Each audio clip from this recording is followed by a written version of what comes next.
Hey, good morning. This is Dan Hall from Impulze, and today we're going to talk about the software development kit that we are working on for our dashboarding ecosystem. Now, this is kind of interesting. What I have up on the screen here is I have a widget that was created for the Impulze ecosystem. So this is a custom widget, pure JavaScript. And when we release this, you'll be able to create a hello world application, and just throw it in the widget. You can get as sophisticated as you want. You can do WebSockets, anything you can do in JavaScript, as long as you have the supporting libraries for that widget. You should be able to plug in and play right inside of Impulze. So this morning, I feel like I'm on a whale watch, which is kind of ironic, right? I've been sitting here. This widget is directly wired to the liquidation feed for BitMex. So, and what I have over here is rek.to. Great guys. They allowed me to wire in and do one of my videos for their site, hooking into their API.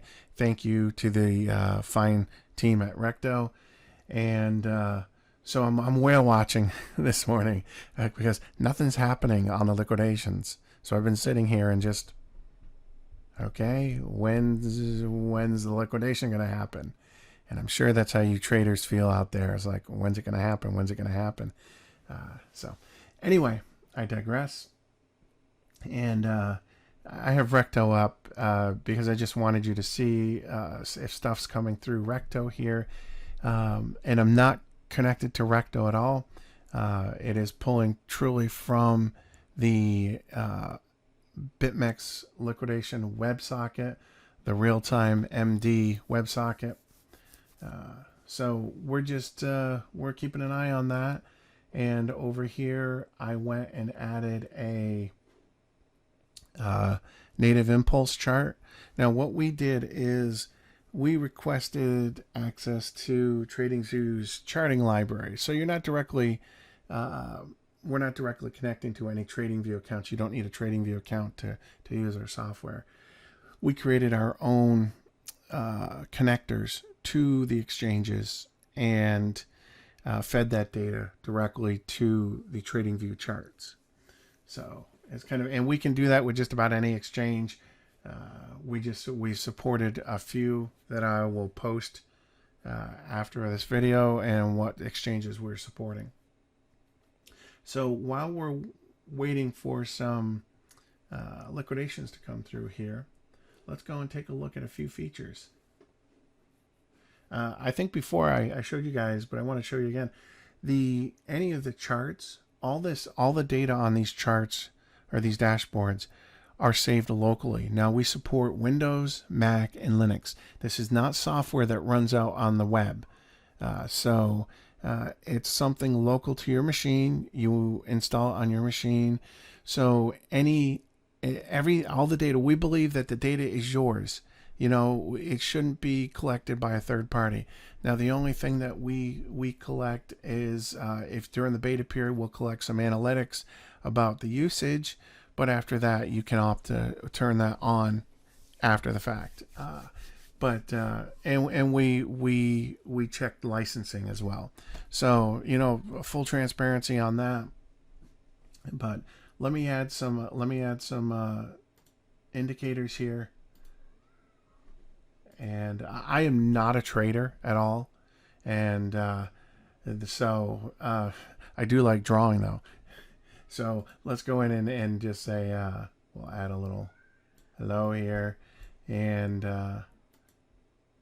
give it some color, maybe some bright color on that dot on the high, or if I wanted to just make a point right there. And we're going to go ahead and save that. You have to save that on each of the charts because each of the charts is kind of their own entity. So once you save that, if I refresh this whole dashboard,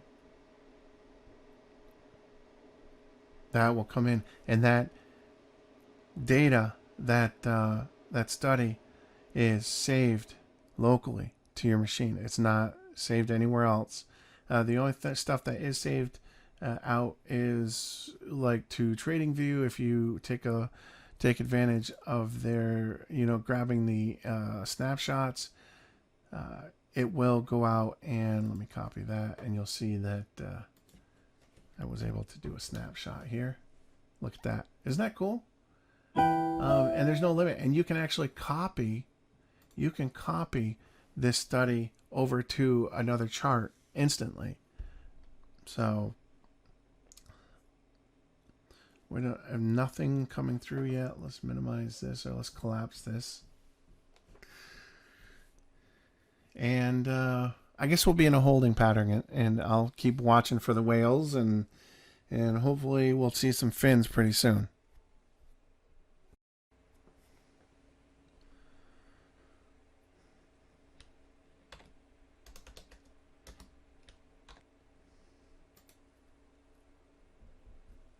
Whoa! Did you just see that? I think I saw a fin coming out of the water. There you go. And we had, let's see, 1, 2, 3, 1, 2, 3. Let's expand this out, and we can see that we did get our WebSocket information. Let's actually just change it. We'll expand this out here. And yeah, that's awesome. Let me move this over. And let's see what we got here. Yeah, look at that. 1,500. That's a big whale.